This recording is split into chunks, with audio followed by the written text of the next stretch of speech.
दोस्तों B success plus के YouTube channel में मैं बीरेश कुमार आप सभी का बहुत बहुत स्वागत करता हूं। दोस्तों पर्यावरण की सीरीज में आज हम बायोडायवर्सिटी के सभी महत्वपूर्ण प्रश्नों को देखने वाले हैं। तो आज देखेंगे बायोडायवर्सिटी का प्रैक्टिस सेट, और पर्यावरण की सीरीज में हम बायोडायवर्सिटी को ऑलरेडी कंप्लीट कर चुके हैं। तो जो भी व्यक्ति चैनल पर नए आए हैं तो प्लीज़ दोस्तों डिस्क्रिप्शन में आपको पर्यावरण की सीरीज की लिंक दे दी गई है, आप वहाँ से एक बार विजिट जरूर करें। और हाँ दोस्तों, पहली बार हमारे चैनल पर पर्यावरण के प्रत्येक टॉपिक के प्रश्नों को कराया जाता है और सभी टॉपिक से रिलेटेड प्रैक्टिस सेट कराए जाते हैं। अब आप देख लेना, कहीं पर भी आपको इस तरीके से टॉपिक वाइज प्रश्नों को नहीं कराया गया है। ठीक है, तो चलिए शुरू करते हैं। और इसके मत करना, एंड तक वीडियो को देखना, बहुत ही अच्छे अच्छे प्रश्नों को यहाँ पर शामिल किया गया है। तो चलिए देर न करते हुए स्टार्ट करते हैं। तो दोस्तों पहला प्रश्न है कि जैव मंडल में पृथ्वी के धरातल पर किन क्रियाओं को शामिल किया जाता है। तो बताइए, जैविक क्रियाएं, अजैविक क्रिया, जैविक और अजैविक क्रियाएं, संसाधन का। तो बताइए दोस्तों, जैव मंडल में पृथ्वी के धरातल पर किन क्रियाओं को शामिल किया जाता है। तो पहले का राइट आंसर क्या है।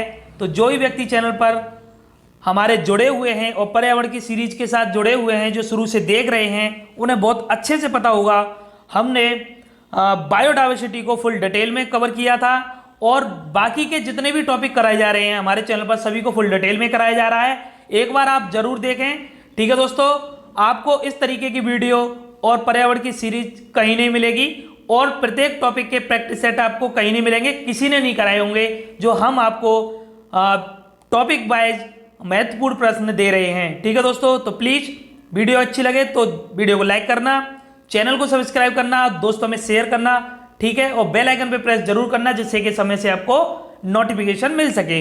तो बताइए दोस्तों, पहले प्रश्न का आंसर क्या होगा कि जैव मंडल में पृथ्वी के धरातल पर किन क्रियाओं को शामिल किया जाता है।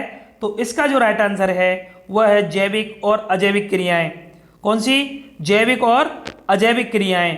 ठीक है, तो बहुत अच्छे से हम पढ़ चुके हैं जैविक कंपोनेंट्स और ये अजैविक कंपोनेंट्स, ये सब हम कंप्लीट कर चुके हैं। तो प्लीज़ यहाँ पर इतना कुछ मैं आपको बताऊंगा तो काफ़ी लंबी वीडियो हो जाएगी, तो प्लीज़ एक बार वीडियो आप अवश्य देख लें। डिस्क्रिप्शन में आपको लिंक मिल जाएगी, वहाँ से आप बायोडायवर्सिटी के टॉपिक को देख लें। ठीक है, बायोडायवर्सिटी के टॉपिक को ही नहीं, पूरी पर्यावरण की सीरीज के साथ जुड़ जाइए।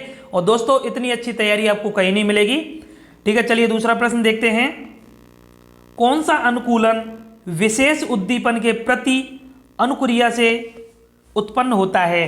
तो वंशानुगत अनुकूलन, उपार्जित अनुकूलन, जैविक अनुकूलन, अजैविक अनुकूलन। तो बताइए इसका राइट आंसर क्या होगा। तो दोस्तों अनुकूलन दो तरीके के होते हैं, एक वंशानुगत, एक उपार्जित। कैसे? एक वंशानुगत, एक उपार्जित। वंशानुगत वे होते हैं जो जन्म से प्राप्त होते हैं, ठीक है, और उपार्जित वे होते हैं जो किसी क्रिया से उत्पन्न होते हैं। तो यह कह रहा है कि विशेष उद्दीपन के प्रति अनुक्रिया से उत्पन्न, तो अनुक्रिया से, तो क्रिया से उत्पन्न कौन से होते हैं? उपार्जित। ठीक है, तो इसका राइट आंसर क्या होगा? उपार्जित अनुकूलन। तो चलिए तीसरे प्रश्न की ओर चलते हैं।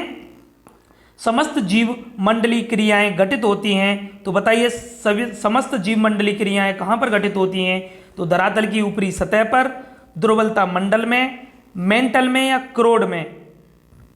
तो बताइए इसका राइट आंसर क्या है। तो जो समस्त जीव मंडलीय क्रियाएं घटित होती हैं वह धरातल की ऊपरी सतह पर होती हैं। ठीक है दोस्तों, तो चलिए आगे देखते हैं। शरीर की ऑक्सीजन और हाइड्रोजन की आवश्यकताओं की पूर्ति किससे होती है। तो बताइए जल से, सूर्य से, जैविक घटकों से, पृथ्वी की भौतिक संसाधनों से। तो बताइए शरीर में जो ऑक्सीजन और हाइड्रोजन की आवश्यकताओं की पूर्ति किससे होती है। तो वह होती है किससे? सूर्य से तो होगी नहीं, ठीक है, जैविक घटकों से नहीं, भौतिक संसाधनों से, दोनों की नहीं होगी, जल से होती है। ठीक है, जल से होती है ऑक्सीजन और हाइड्रोजन की आवश्यकताओं की पूर्ति। पांचवा प्रश्न देखते हैं। ऑक्सीजन और नाइट्रोजन गैस कितने किलोमीटर की ऊंचाई के बाद लगभग लुप्त हो जाती हैं। तो बताइए वायुमंडल में हमारे ऑक्सीजन, नाइट्रोजन और कार्बन डाइऑक्साइड ये सब गैसें पाई जाती हैं। ठीक है, तो ऑक्सीजन और नाइट्रोजन गैस कितने किलोमीटर के ऊंचाई के बाद लगभग लुप्त हो जाती है, समाप्त हो जाती है। तो बताइए कितनी ऊंचाई है वायुमंडल में जहाँ तक ऑक्सीजन और नाइट्रोजन पाई जाती है। तो 50 किलोमीटर, 20 किलोमीटर, 140 किलोमीटर या 150 किलोमीटर। तो बताइए इसका राइट आंसर क्या होगा। तो दोस्तों इसका जो राइट आंसर है वह है 140 किलोमीटर। कितना? 140 किलोमीटर तक ऑक्सीजन और नाइट्रोजन गैस लगभग मतलब पाई जाती है, उसके बाद में लगभग लुप्त हो जाती है। ठीक है, चलिए आगे देखते हैं। छठवां प्रश्न, प्रकाश संश्लेषण की क्रिया के लिए महत्वपूर्ण गैस है। तो बताइए जब पौधे फोटोसिंथेसिस के द्वारा अपना भोजन जब बनाते हैं तो कौन सी गैस उनके लिए महत्वपूर्ण होती है? Oxygen, carbon dioxide, hydrogen, nitrogen. तो क्या है इसका राइट आंसर? सभी ने लगा लिया होगा और सभी ने ज़्यादातर सही लगाया होगा इसका आंसर। तो पौधे अपना जो भोजन बनाते हैं तो कार्बन डाइऑक्साइड को ग्रहण करते हैं और बाद में ऑक्सीजन को विमुक्त करते हैं। ठीक है, क्लियर है ना। चलिए सातवां प्रश्न है कि जैव विविधता शब्द का सर्वप्रथम प्रयोग किसने किया था? तो बताइए बायोडाइवर्सिटी का प्रयोग किसने किया था? विल्सन ने, स्पेट ने, हमिंगटन ने, हॉटसोरन ने। तो किसने जैव विविधता शब्द का सर्वप्रथम प्रयोग किया था? तो वह किया था विल्सन ने। किसने? विल्सन ने किया था सर्वप्रथम जैव विविधता शब्द का प्रयोग। चलिए आगे देखते हैं। किसी भी प्रजाति के जीवों में एक समान जीन के अलग अलग रूपों का आकलन होता है। तो आनुवंशिक विविधता, जातीय विविधता, पारिस्थितिकी विविधता, सांस्कृतिक विविधता। दोस्तों जब आप हमारी वीडियो देखेंगे तो वहाँ पर हमने यहाँ सभी के बारे में आनुवंशिक विविधता, जातीय विविधता, पारिस्थितिकी विविधता सभी को डिटेल में कराया है। सभी के बारे में बहुत अच्छे से वहाँ पर हमने पढ़ाया है। तो प्लीज़ एक बार ज़रूर देखें और बताएं दोस्तों कि आपको पर्यावरण की सीरीज हमारी कैसी लग रही है। और दोस्तों ये जो प्रश्न आपको दिए जा रहे हैं बहुत ही इम्पोर्टेंट हैं एग्जाम पर्पज से, तो प्लीज़ अंत तक देखना वीडियो को, सभी प्रश्नों को देखना और नोट करना चाहो तो नोट कर सकते हैं। वैसे अगर पीडीएफ लेना चाहो तो कमेंट बॉक्स में आप बता सकते हैं, मैं आपको पीडीएफ फाइल जो है प्रोवाइड करा दूंगा। ठीक है, तो दोस्तों बस जुड़े रहिए। तो चलिए देखते हैं। और हाँ दोस्तों, अभी तक अगर आपने चैनल को सब्सक्राइब नहीं किया है तो प्लीज़ कर दीजिए, अभी कर दीजिए। ठीक है, जब आप चैनल को सब्सक्राइब करेंगे तो होता क्या है दोस्तों, आप हमारे साथ जुड़ेंगे तो हम आपके लिए कुछ ना कुछ हेल्पफुल मटेरियल ही लेकर आएंगे जो आपके लिए एग्जाम पर्पज से महत्वपूर्ण होगा। ठीक है, और हम आपके लिए सब कुछ फ्री में प्रोवाइड करा रहे हैं, इतना अच्छा अच्छा कंटेंट दे रहे हैं। और भी दोस्तों बहुत सारी सीरीज हमारे चैनल पर चल रही हैं, जैसे हिंदी व्याकरण की सीरीज है, बेसिक से मैथ की सीरीज चल रही है, साइंस के प्रैक्टिस सेट हैं, और भी मैथ ट्रिक्स की सीरीज है, साइंस ट्रिक की सीरीज है। तो प्लीज़ दोस्तों चैनल पर एक बार विजिट करें, देखें। ठीक है, चलिए तो बताइए किसी भी प्रजाति के जीवों में एक समान जीन के अलग अलग रूपों का आकलन कहलाता है। तो क्या कहलाता है? तो वह कहलाता है आनुवंशिक विविधता। दोस्तों यहाँ पर क्या कहा गया है कि किसी भी प्रजाति में, एक प्रजाति में जीवों के एक समान जीन। तो बताइए आनुवंशिक में क्या होता है? जीनों का ट्रांसफर होता है, आनुवंशिक लक्षण पाए जाते हैं। तो एक समान जीन किस में पाए जाएंगे? आनुवंशिकता में पाए जाएंगे, तो आनुवंशिक विविधता। ठीक है, क्लियर है ना। चलिए 9वां प्रश्न देखते हैं। वन, मरुस्थल, घास के मैदान आदि को किस विविधता में सम्मिलित किया जाता है? तो बताइए जैसे कि वन, मरुस्थल और घास के मैदान को किस विविधता में सम्मिलित किया जाएगा? आनुवंशिक विविधता, जातीय विविधता, पारिस्थितिकी विविधता, सांस्कृतिक विविधता। तो क्या है इसका राइट आंसर? तो दोस्तों एक बात बताइए, देखिए मैं यहाँ पर क्लियर कर देता हूँ, वैसे तो वहाँ पर हमने फुल डिटेल में क्लियर किया ही है। आनुवंशिक विविधता क्या होती है? जिनमें एक ही प्रजाति में आनुवंशिक लक्षण पीढ़ी दर पीढ़ी आते रहते हैं। ठीक है, वह होती है आनुवंशिक विविधता। जाति विविधता, जो एक पूरे समूह को, एक जाति को, जाति की विविधता की जब हम जांच, जैसे कि एक हमारी बायोडाइवर्सिटी है, कोई इकोसिस्टम है, वहाँ बायोडाइवर्सिटी है, वहाँ पर देखेंगे कौन सी जाति की प्रजातियाँ पाई जा रही हैं वहाँ पर, तो वो जाति विविधता होगी।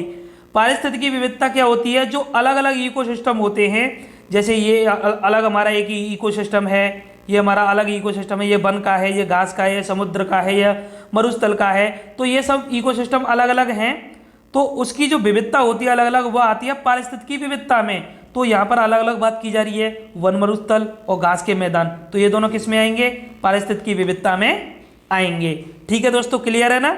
चलिए वीडियो थोड़ी लंबी भी हो सकती है, क्योंकि होता क्या दोस्तों, मैं जब प्रश्न हमारे सामने आता है तो जब फुल डिटेल में हमें पता होता है डिटेल, तो फिर बताने का बहुत मन करता है।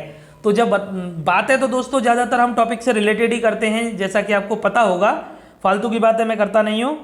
तो क्वेश्चन पर जितनी बातें करेंगे तो वीडियो तो थोड़ी लंबी होती है, ठीक है। अगर वीडियो थोड़ी लंबी होती है तो 10 मिनट अधिक लग जाएंगे, तो उससे आपका ही फायदा है, आपको अधिक जानकारी मिलेगी। तो प्लीज़ ऐसा ना समझें कि वीडियो लंबी जाती है तो आप स्किप करें, तो स्किप ना करें, ठीक है। तो चलिए 10वां प्रश्न है कि भारत देश में लगभग कितने प्रतिशत भाग पर पादप प्रजातियां पाई जाती हैं। तो भारत की बात हो रही है, केवल भारत देश में कितनी पादप प्रजातियां कितने % भाग पर पाई जाती हैं। तो बताइए इसका राइट आंसर। तो 8% भाग पर, 12% पर, 2.4%, 6.5%। तो क्या है इसका राइट आंसर। तो दोस्तों यहाँ मैं आपको बता दूँ, याद रखना 8% भाग पर पादप प्रजातियाँ पाई जाती हैं, ठीक है। भारत देश में लगभग 8% भाग पर पादप प्रजातियाँ पाई जाती हैं, तो बहुत कम है देखा जाए तो, ठीक है। वनों की जो परसेंटेज होती है वो भी 33% होती है भारत में। वनावरण लगभग 21% के समथिंग है। वन रिपोर्ट इस बार आई थी 2019 में, ठीक है। तो पेड़ लगाइए ज़्यादा से ज़्यादा, हर व्यक्ति को पेड़ लगाने चाहिए, ठीक है। तो बताइए दोस्तों 11वां प्रश्न, जैविक विविधता विधेयक लोकसभा में कब पारित किया गया था। तो ये केवल लोकसभा की बात हो रही है कि लोकसभा में कब पारित किया गया था जैव विविधता विधेयक। तो 6 जनवरी 2000, 2 दिसंबर 2002, 11 दिसंबर 2002, 25 दिसंबर 2003। तो बताइए इसका राइट आंसर क्या है। तो इसका जो राइट आंसर है वह है 2 दिसंबर 2002, ठीक है, 2 दिसंबर 2002। आगे देखते हैं, विश्व में अब तक कितने तप्त स्थलों का पता लगाया जा चुका है। तो बताइए विश्व में अब तक कितने तप्त स्थलों का पता लगाया जा चुका है, 25, 30, 35 या 40। तो कितने हैं। तो दोस्तों अब तक कुल 25 तप्त स्थलों का पता लगाया जा चुका है, ठीक है। कितने, 25 तप्त स्थलों का पता लगाया जा चुका है। तो याद रखना इस प्रश्न को। आगे 13वां देखते हैं, अगस्त्यमलई पर्वत तप्त स्थल जैव विविधता के किस तप्त स्थल में आता है। तो बताइए अगस्त्यमलई पर्वत किस तप्त स्थल में आता है, किस क्षेत्र में आता है भारत में। तो पश्चिमी घाट तप्त स्थल, ये दोस्तों हॉट स्पॉट है, शायद आपको नहीं बताया मैंने अभी, हॉट स्पॉट है। और दोस्तों वहाँ पर हमने फुल डिटेल में हॉट स्पॉट को कंप्लीट किया है, सभी को अलग अलग, पश्चिमी घाट के अलग, पूर्वी हिमालय का जो अलग, और सभी को हमने अलग अलग फुल डिटेल में वहाँ पर देखा है। इंडो वर्मा, सुंडालैंड, सभी के बारे में वहाँ पर हमने पढ़ा है, ठीक है। तो प्लीज़ एक बार देखें, हॉट स्पॉट भी पढ़े हैं हमने, हॉट स्पॉट भी देखे हैं, तो प्लीज़ एक बार देखना दोस्तों। तो चलिए बताइए किस में आता है अगस्त्यमलई पर्वत। तो पश्चिमी घाट में या पूर्वी घाट में, उत्तरी भाग में या दक्षिणी भाग में। तो इसका जो राइट आंसर है वह है पश्चिमी घाट में पाया जाता है। सबसे ज़्यादा बायोडाइवर्सिटी हमारी जो पाई जाती है, जो हॉट स्पॉट हमारा है पश्चिमी घाट का, उस क्षेत्र में पाई जाती है, ठीक है। जैव विविधता सबसे अधिक है पश्चिमी घाट में, याद रखना इस बात को। 14वां प्रश्न है कि किस महान सम्राट ने वन्य जीवों के शिकार पर प्रतिबंध लगाया था। तो बताइए कौन सा ऐसा महान सम्राट था जिन्होंने वन्य जीवों के शिकार पर प्रतिबंध लगाया था। तो अशोक ने, हर्षवर्धन, चंद्रगुप्त मौर्य या समुद्रगुप्त। तो क्या है इसका राइट आंसर। तो दोस्तों अशोक ने लगाया था वन्य जीवों के शिकार पर प्रतिबंध, तो याद रखना दोस्तों। चलिए 15वां प्रश्न देखते हैं, भारत में अब तक कुल कितने जैव मंडलीय आरक्षित क्षेत्र स्थापित किए जा चुके हैं। तो जैव मंडलीय आरक्षित क्षेत्र, दोस्तों जैव मंडलीय आरक्षित क्षेत्र राष्ट्रीय उद्यान और जो नेशनल पार्क वगैरह वही राष्ट्रीय उद्यान होते हैं, इन सभी को हमने एक एक करके सभी को फुल डिटेल में, जितने भी इनके टर्म एंड कंडीशंस होती हैं, सभी तथ्यों को हमने देखा है, ठीक है। फुल डिटेल में बातें की हैं। बायोडाइवर्सिटी को लगभग हमने शायद 6 वीडियो बनाई हैं, तो देखना दोस्तों। मैं आपसे बार बार कह रहा हूँ, एक बार आप देखेंगे तो बहुत ही अच्छा लगेगा, आपको बहुत पसंद आएगी, और पर्यावरण की से संबंधित आपकी सभी समस्याएं दूर हो जाएंगी और आपको कहीं भी जाने की ज़रूरत नहीं पड़ेगी। सभी को हम सभी टॉपिक को कवर करते जा रहे हैं, ठीक है। तो वहाँ पर मैंने बताया था जैव मंडलीय आरक्षित क्षेत्र कितने हैं, तो बताइए कितने हैं। तो दोस्तों 18 हैं। ये प्रश्न कई बार एग्जाम में पूछा जा चुका है, ठीक है। इनमें से 11 को यूनेस्को ने शामिल किया है, यूनेस्को की सूची में ये शामिल हैं इनमें से 11, ठीक है। तो ये भी आप याद रखना। चलिए डेटा इनका चेंज होता रहता है, कब कौन सा शामिल हो जाए, तो लेटेस्ट इसकी जो है जानकारी देखते रहा करें, जब भी एग्जाम देने जाएं तो देख के जाया करें, ठीक है। ये मेरा कहना है आपसे। तो चलिए 16वां प्रश्न है कि निम्न में से कौन सा जैव मंडल आरक्षित क्षेत्र को यूनेस्को ने मान्यता प्रदान नहीं की है। अभी मैंने क्या बताया था, टोटल जैव मंडल आरक्षित क्षेत्र कितने हैं, बायोस्फीयर रिजर्व बोला जाता है, कितने हैं, 18। इनमें से 11 को यूनेस्को ने शामिल किया है, तो इनमें से बताना है। और वहां पर हमने 11 टोटल 11 के बारे में भी बताया है कि कौन कौन से यूनेस्को की सूची में शामिल हैं, और वहां टोटल 18 के बारे में भी बात की है, सभी को बताया है। ठीक है, कौन कौन से 18 हैं। अभी हम नेशनल पार्क वगैरह स्टेट वाइज देखेंगे, आगे हम हमारी वीडियो आएंगी कुछ पर्यावरण में, वहां पर अलग टॉपिक पे बातें करेंगे हम नेशनल पार्क के बारे में। ठीक है, तो चलिए दोस्तों, तो बताइए, तो इसमें से कौन सा है जो यूनेस्को की सूची में नहीं है, तो नीलगिरी, सुंदरबन, सिमलीपाल, काजीरंगा। तो बताइए कौन सा है दोस्तों।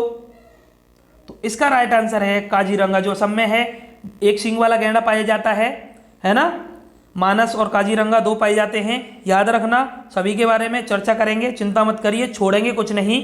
ठीक है, तो चलिए दोस्तों आगे देखते हैं। राजस्थान में वन्य जीवों के संरक्षण के लिए कितने राष्ट्रीय उद्यानों की स्थापना की गई है, तो बताइए। स्पेशली राजस्थान का प्रश्न है, तो 3 राष्ट्रीय उद्यान, 4 राष्ट्रीय उद्यान, या 5 या 6, तो कितने वन्य जीवों के संरक्षण के लिए राष्ट्रीय उद्यान हैं। तो क्या है इसका राइट आंसर, तो 4 हैं दोस्तों। कितने हैं, 4 राष्ट्रीय उद्यान हैं। ठीक है, तो चलिए जब स्टेट वाइज देखेंगे तब वहां पे हम बातें करेंगे। ठीक है, दूसरा पृथ्वी सम्मेलन कहाँ आयोजित किया गया था, तो बताइए। दूसरा पूछा जा रहा है दोस्तों। पहला कब किया गया था, 1992 में रियो डी जेनेरियो में, 1992 में रियो डी जेनेरियो ब्राजील में यह किया गया था आयोजित। पहला। ठीक है, यह पूछा जा रहा है। दूसरा, तो दूसरा सम्मेलन कहाँ आयोजित किया गया था, तो रियो डी जेनेरियो, यहाँ तो पहला किया गया था। जोहान्सबर्ग अर्जेंटीना ब्राजील, तो दोस्तों दूसरा किया गया था जोहान्सबर्ग में 2002 में किया गया था। ठीक है, तो याद रखना, इन सभी के बारे में भी हम चर्चा कर चुके हैं। ठीक है, तो देखिए दोस्तों आगे देखते हैं। सर्वाधिक जैव विविधता किस देश में पाई जाती है, तो ब्राजील, भारत, जर्मनी, दक्षिण अफ्रीका। तो अगर आप थोड़ा भी सोचें, दिमाग पर जोर डालें, तो आप इसका आंसर आसानी से बता सकते हैं। कैसे, कि देखिए भारत, ब्राजील, जर्मनी, दक्षिण अफ्रीका। तो आप एक बात सोचिए कि सर्वाधिक जैव विविधता कहाँ पाई जाती है, भूमध्य रेखीय प्रदेशों में पाई जाती है। ठीक है, और भारत इसमें आता नहीं है, जर्मनी भी नहीं आता है, अफ्रीका और ब्राजील में से इसका आंसर होगा। तो आपको एक बात पता है कि ब्राजील में अमेजन वन पाए जाते हैं। क्या, अमेजन वन, और अमेजन वन में सबसे अधिक क्या बायोडाइवर्सिटी पाई जाती है। ठीक है, सबसे अधिक जैव विविधता कहाँ पाई जाती है, तो भूमध्य रेखीय प्रदेशों में पाई जाती है, क्षेत्रों में पाई जाती है, वहीं पर अमेजन वन है। ठीक है, जिन्हें पृथ्वी का फेफड़ा कहा जाता है। ठीक है दोस्तों, चलिए आगे देखते हैं। 20वां प्रश्न है, जिसमें अधिकतम जैव विविधता मिलती है वे देखिए। नम प्रदेश, प्रवाल वित्तीय, मैंग्रोव पारिस्थितिकी तंत्र, या उष्ण कटिबंधीय पारिस्थितिकी तंत्र। मुझे पता है इसका आंसर ज्यादातर लोग गलत लगाने वाले हैं, क्योंकि इसका जो राइट आंसर है उष्ण कटिबंधीय पारिस्थितिक तंत्र, जो कि गलत है, जो आपने लगाया है। इसका जो राइट आंसर है, यह पूछा जा रहा, अधिकतम जैव विविधता मिलती है, वह मिलती है प्रवाल वित्तियों में। कहां पर, प्रवाल वित्तियों में। इसे याद रखना, मोस्ट इंपॉर्टेंट प्रश्न है ये एग्जाम पॉइंट ऑफ व्यू के अकॉर्डिंग। ठीक है, तो याद रखना दोस्तों। चलिए आगे 21वां प्रश्न देखते हैं।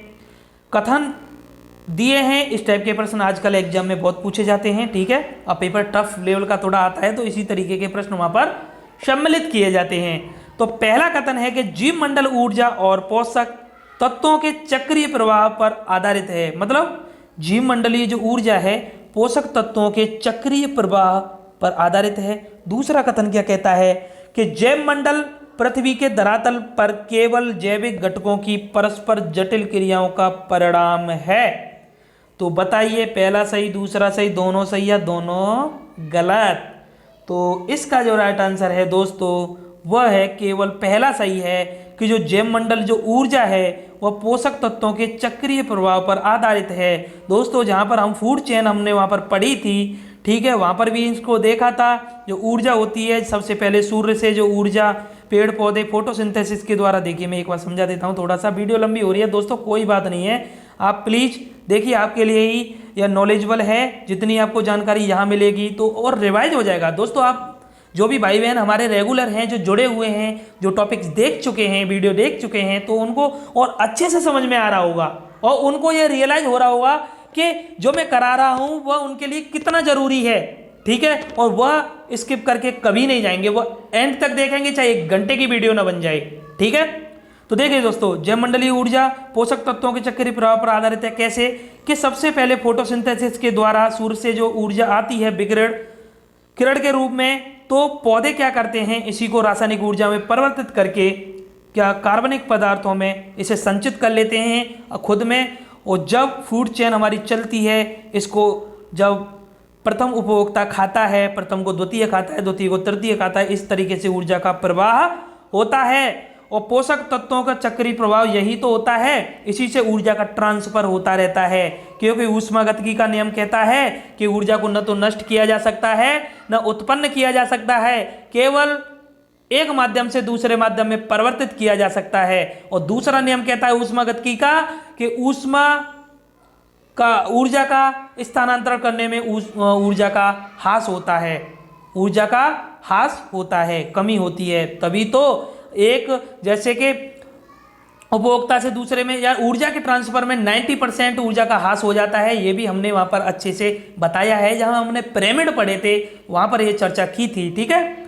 चलिए 22वां प्रश्न देखते हैं। कथन पहला दिया है इसमें कि पृथ्वी पर उपलब्ध जल का 87% महासागरों में स्थित है। दूसरा कह रहा है कि पृथ्वी की सतह पर उपलब्ध जल चक्रीय प्रभाव द्वारा परिवर्तित होता है। तो बताइए, पहला सही, दूसरा सही, दोनों सही है, दोनों गलत। तो क्या है इसका राइट आंसर? तो दोस्तों, पृथ्वी पर उपलब्ध जो जल है उसका 87% महासागरों में स्थित है, ना जी 97% शायद महासागरों में स्थित है। ये एक बार देख लेना, ठीक है। हाँ, 97% ही है। और इसमें ये दूसरा सही है, तो मतलब दूसरा सही है, तो मतलब पहला सही ऑप्शन कि पृथ्वी की सतह पर उपलब्ध जल चक्रीय प्रभाव द्वारा परिवर्तित होता है, ठीक है। तो आगे देखते हैं, 23वां प्रश्न है। तो पहला कथन है कि पृथ्वी पर गैसों का औसत सर्वत्र लगभग समान पाया जाता है। दूसरा, क्योंकि हवाएं, वायु धाराएं और गैस का प्लवनशील स्वभाव इसमें सहायक है। तो बताइए कौन सा सही है? तो 23 का जो राइट आंसर है वह है, दोनों कथन सत्य हैं कि पृथ्वी पर जो गैस का जो औसत, एवरेज की बात हो रही है, सर्वत्र लगभग समान पाया जाता है, क्योंकि हवाएं, वायु धाराएं और गैस का प्लवनशील स्वभाव इसमें सहायक होता है, इस वजह से, ठीक है। तो याद रखना इसको। चलिए 24वां प्रश्न देखते हैं। पहला कथन है, बड़े आ रहे हैं कथन और निष्कर्ष वाले, निष्कर्ष नहीं है, कथन वाले प्रश्न। तो कथन है, जैव विविधता के शब्द का प्रयोग E.O. विल्सन ने 1966 में किया था। ये तो गलत लग रहा है, 86 में किया था मेरे ख्याल से। हाँ जी, 86 में किया था। चलिए दूसरा देखते हैं। पृथ्वी पर जीव जंतुओं में विविधता देखने को मिलती है। तो क्या है इसका राइट आंसर? तो दोस्तों, इसका राइट आंसर है केवल दूसरा, पृथ्वी पर जीव जंतुओं में विविधता देखने को मिलती है, ऑब्वियसली मिलती है। और जैव विविधता शब्द का प्रयोग E. विल्सन ने जो किया था वो 1986 में किया था, न कि 66 में, ठीक है। तो याद रखना इसको भी। चलिए 25वां प्रश्न है। कथन है पहला, भारत में विश्व की 6.5% जीव प्रजातियां पाई जाती हैं। दूसरा, भारत में विश्व की 8% पादप प्रजातियां पाई जाती हैं। ये तो हम अभी पहले पढ़ चुके हैं शायद, हाँ पढ़ चुके हैं, 8% की बात की थी वहाँ पे। तो दूसरा तो सही होना चाहिए ना। चलिए देखते हैं, तो दूसरा क्या, दोनों सही हैं इसमें। तो विश्व में जो है 6.5% जीव प्रजातियां पाई जाती हैं, ये विश्व की बात हो रही है, ये विश्व की बात हो रही है, ध्यान देना। वर्ल्ड में 6.5 जीव प्रजातियां पाई जाती हैं और भारत में 8% पादप प्रजातियां पाई जाती हैं। क्लियर है? चलिए आगे देखते हैं। 26वां प्रश्न है कि अमामबलम रिजर्व पूर्वी घाट तप्त स्थल का केंद्र है। अगस्तमलाई पर्वत पश्चिमी घाट का तप्त स्थल है। तो बताइए कौन सा हॉटस्पॉट कहाँ है? तो अगस्तमलाई पश्चिमी घाट का तप्त स्थल है। तो ये वाला आंसर तो बिल्कुल सही है, अगस्तमलाई पड़ता है पश्चिमी घाट में। और अमामबलम पूर्वी घाट में नहीं पड़ता, ये भी पश्चिमी घाट में पड़ता है। तो इसमें पहला दूसरा सही है केवल, ठीक है। तो इसे याद रखना।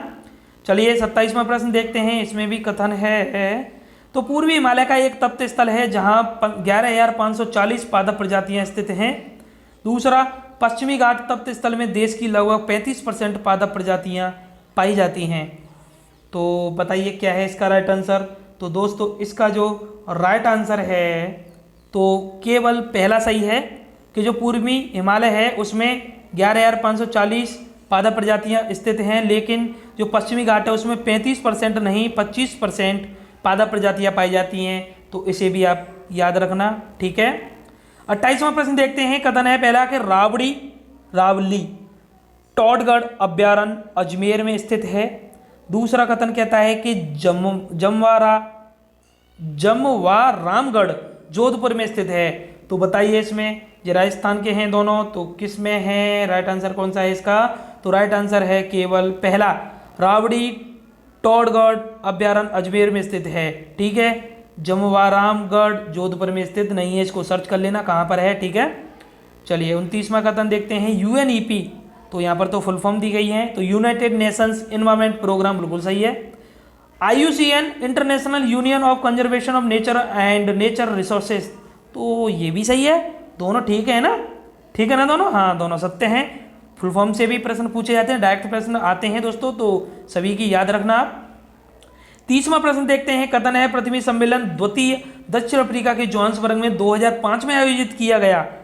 थोड़ी सी गलती कर दी, दक्षिण अफ्रीका के जोहान्सबर्ग में तो हुआ था, लेकिन 2005 में ना होकर 2002 में हुआ था, अभी तो पीछे देख चुके हैं हम। चलिए ये तो गलत हो गया।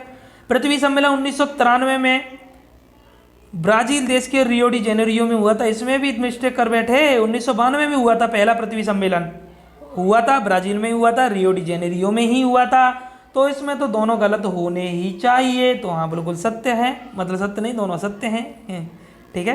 33वां प्रश्न है कि इनमें सही कौन सा है? बायोडाइवर्सिटी किस तरीके से लिखी जाती है? तो ये तो आप आसानी से बता देंगे। बायो तो सही है, ये तो गलत होगा, ये बायोडाइवर्सिटी नहीं है, पहला सही है। बायोडाइवर्सिटी इस तरीके से लिखी जाती है, सिंपल प्रश्न है। रियो सम्मेलन कब हुआ था? तो यह वही पृथ्वी सम्मेलन वाली बात हो रही है, रियो सम्मेलन भी कहा जाता है उसको। तो इसका जो राइट आंसर है 1992 ब्राजील के रियो डी जेनेरियो में। रियो में कितने देशों ने भाग लिया था? तो बताइए कितने देशों ने भाग लिया था? तो शायद 155 देश थे, 155 ही थे ना? हाँ जी 155 देशों ने भाग लिया था।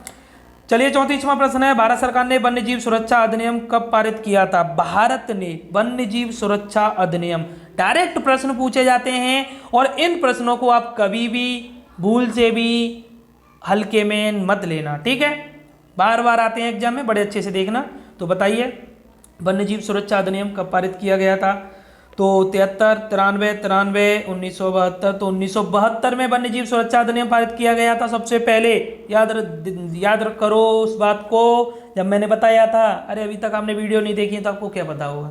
तो देखिए, जल्दी से देखिए, और आगे भी इसी तरीके के प्रैक्टिस टॉपिक वाइज हम करते रहेंगे। सभी टॉपिक के जितने भी प्रश्न मिलेंगे सभी को मैं कराऊंगा, ठीक है। आज तक किसी ने नहीं कराया होगा, आपको मैं टॉपिक वाइज सभी प्रश्नों को कराऊंगा, ठीक है। 35वां प्रश्न है। इंदिरा गांधी नेशनल पार्क कहाँ स्थित है? तो बताइए इंदिरा गांधी नेशनल पार्क कहाँ है? अन्नामलाई, नंदा देवी, नीलगिरी, मलेगिरी। तो क्या है इसका राइट आंसर? तो दोस्तों अन्नामलाई में है इंदिरा गांधी नेशनल पार्क, अन्नामलाई में है, याद रखना तमिलनाडु में पड़ता है, ठीक है। 36वां है। रियो 1992 में आयोजित सम्मेलन का नाम था। तो बताइए रियो में 1992 से कितने प्रश्न आ चुके हैं अब तक, है ना?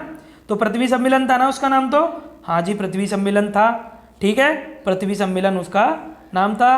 तो दोस्तों आज की वीडियो में इतने ही प्रश्न थे, और बहुत सारे प्रश्न थे, इतने कहाँ हैं? तो सुन लीजिए दोस्तों, प्लीज़ चैनल को अभी तक जिन्होंने सब्सक्राइब किया है तो चैनल को सब्सक्राइब कर दीजिए, बेल आइकन पर प्रेस कर दीजिए, समय से अपडेट आपको मिलती रहेगी, ठीक है दोस्तों। लाइक करिए, कमेंट करके बताइए आपको ये प्रश्न कैसे लगे बायोडाइवर्सिटी के। और दोस्तों चैनल के साथ जुड़े रहिए, अपने दोस्तों को, भाई बहनों को, रिश्तेदारों को जोड़िए, ठीक है। धन्यवाद, जय हिंद, जय भारत दोस्तों, ठीक है। मिलते हैं नेक्स्ट वीडियो में, ठीक है। तब तक के लिए जय हिंद, जय भारत।